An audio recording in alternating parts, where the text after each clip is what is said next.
Welcome to Gangsta's Paradise. This is where I kick cautionary street tales.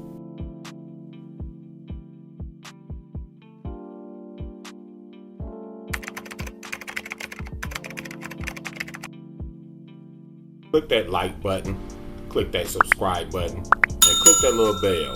That way you can get notifications for whenever I drop a documentary. Keep it up with YouTube guidelines. I am not here to encourage folks to join gangs, cliques, mobs, or crews, but this is a fair warning if you choose to cross that line. Go over to teespring.com and purchase GP merch. I appreciate the support. Click the link in the description and start trading crypto. You will receive $25 for signing up.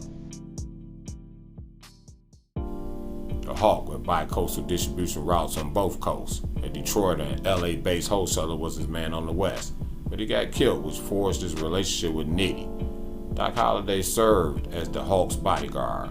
Apparently he didn't get along too much with Nitty, but Hawk would smooth things over.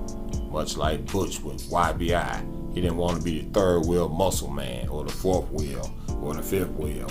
Nonetheless, the animosity was there between Doc and Nitty. The Hawk made international plays. Amsterdam will be a place the international hustle will frequent to get heroin and bring it back over here to the States. This is a high-risk, high-reward business. I don't encourage folks to take that risk, but he went over there with 2 female drug mules. When they got back to the U.S., they were popped by the U.S. Customs. DEA picked up the case in which one lady decided to cooperate. This situation basically was the start of the demise of the Hawk, as this case became controversial because now he's in a frenzy worried about this female drug mule testifying against him. The woman went on the lam. Ultimately, someone caught up with her, as the hitman who was hired for the hit turned against him and cooperated, landing Morton in jail for life. And the drug charges were dropped against him, which started the tailspin of Murder Row. Probably would have been better off taking that charge as opposed to doing life in prison. But it is what it is. With Morton out of the way, the power struggle over Murder Row was on and popping. It's op season between Usher and Powell. As the gang was split into two, this is a clear case of divide and conquer. And Doc Holliday was here to play the game. A vicious war flared up as bodies were dropping as they were in a struggle to control the heroin market in the D.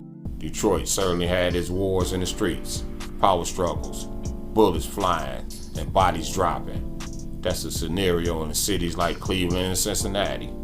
It's a price to pay if you want that power. There's always somebody that wants to be the boss. There's always somebody watching your seat.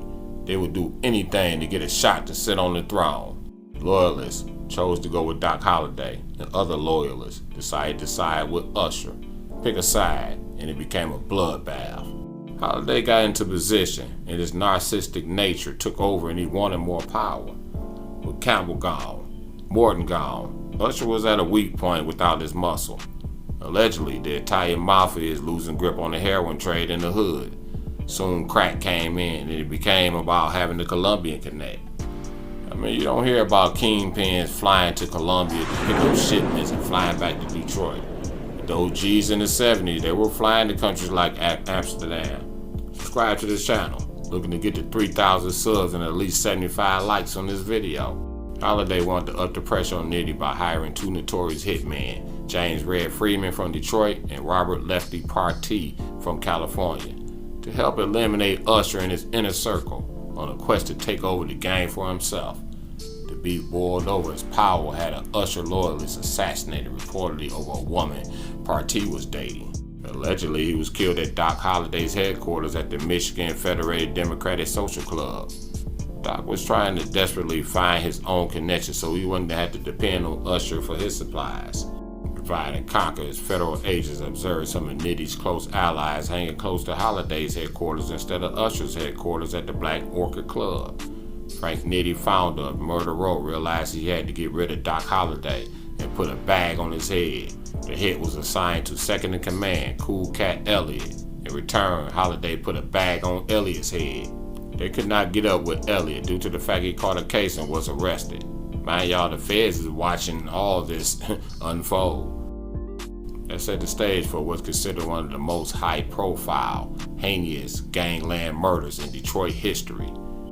3 individuals, 2 men and 1 woman, was beheaded inside the Michigan Federated Democratic Social Club on July 18, 1960.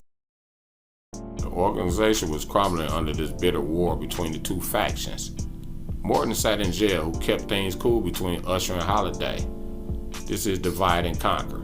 The 2 men killed at the social club were known to be nitty loyalists, and the woman dated Cool Cat Elliott. They lured Frank to the club and were ordered to call the 3 victims to the club.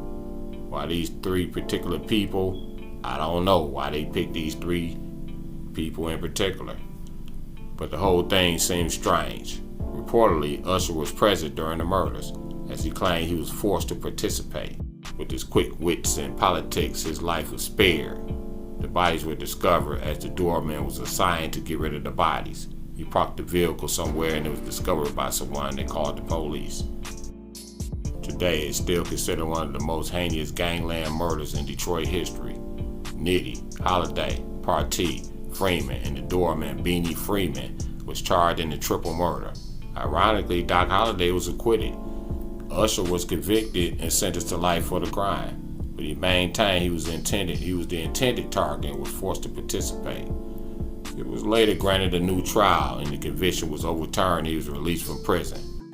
After his acquittal, Doc Holliday kept on his mission of taking over the gang and removing any leftover Frank Nitty Usher loyalists. Sometimes we spread terror and we can get caught up in the terror. In '83, he was assassinated while having a drink at the popular Little Players Lounge on the west side. Red took over the leftovers. He was eventually locked up.